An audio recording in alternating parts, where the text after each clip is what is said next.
What I'm going to do now is just jump into the General tab again, and I'm going to go into Assignments and go to set a new assignment or create a new assignment. This time we're going to look at a quiz, but before I make that quiz, I find it useful to jump into a different app first called Forms. And you can get to Forms by going to the top left corner where you've got this little grid icon, which is called the waffle, clicking on that and then finding Forms. Now, Forms typically won't show up in this list of common apps. So instead we have to go to Office 365, where we'll get a bigger list of all the apps that we can use, and Forms is going to be one of those. From here, making a new quiz. Be careful here you don't make a new form. A new form can't do a lot of the marking and awarding points for questions that a quiz can. So in here, we're going to create a title for it and a description if you want to. We can then add in different types of question. Choice and text are probably going to be the most common that you'll use to begin with, at least. There are plenty of others. The one that's worth pointing out here is a section. Now that's not a question type, but will create a new page in your form. And that's nice if you've got a lot of questions that you're putting in. It just helps break it up a little bit. Anyway, I'm going to create a choice, which, as it suggests, is a multiple choice quiz. And we put in the question. You can have an image as well, just by clicking the little image icon, but then we go through and we add in our options. It even gives me some possibilities that I can pick from here as well. So we'll have those. That's fine. Now what you've got to set up now is the correct answer at the top.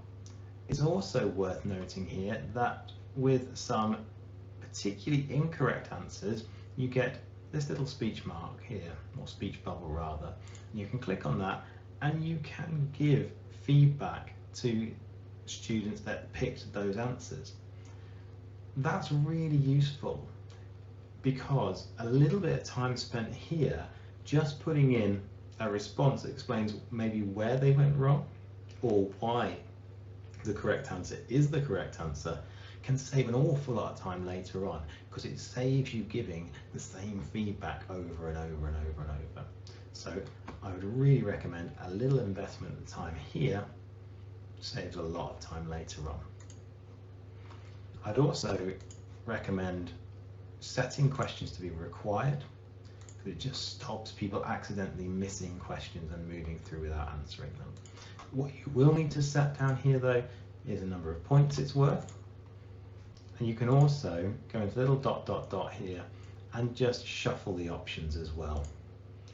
I'd have that on for almost everything, because it means that you can just put the correct answer at the top and then it's going to get mixed up as they see it.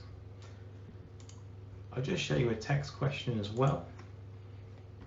Now here you can have, if we put the same one again, or a similar question,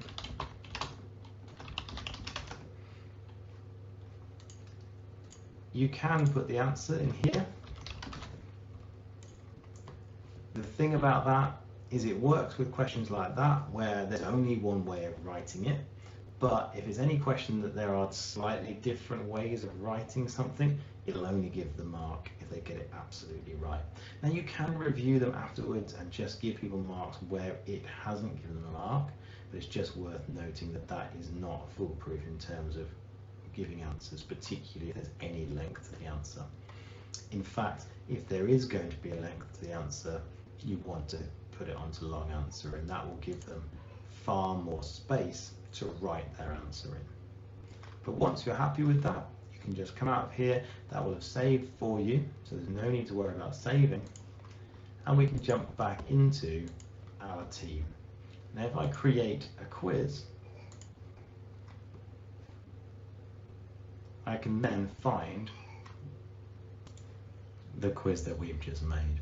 Now if we click on that and go to next, it will then load up a familiar assignment setting kind of window. The only difference is it's put in that form for us there.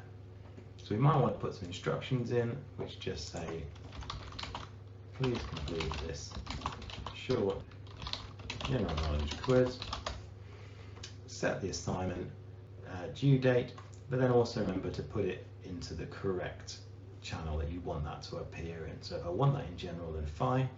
If not, just edit that and put it into wherever you want that to appear. As it's general knowledge though, I think I'll leave it appearing in general. So if we assign that, that will then appear in there in a moment. But students now, if we look at the student view of that, will get to click on this little form, which will take them to those questions, and they can go through and write in their answers.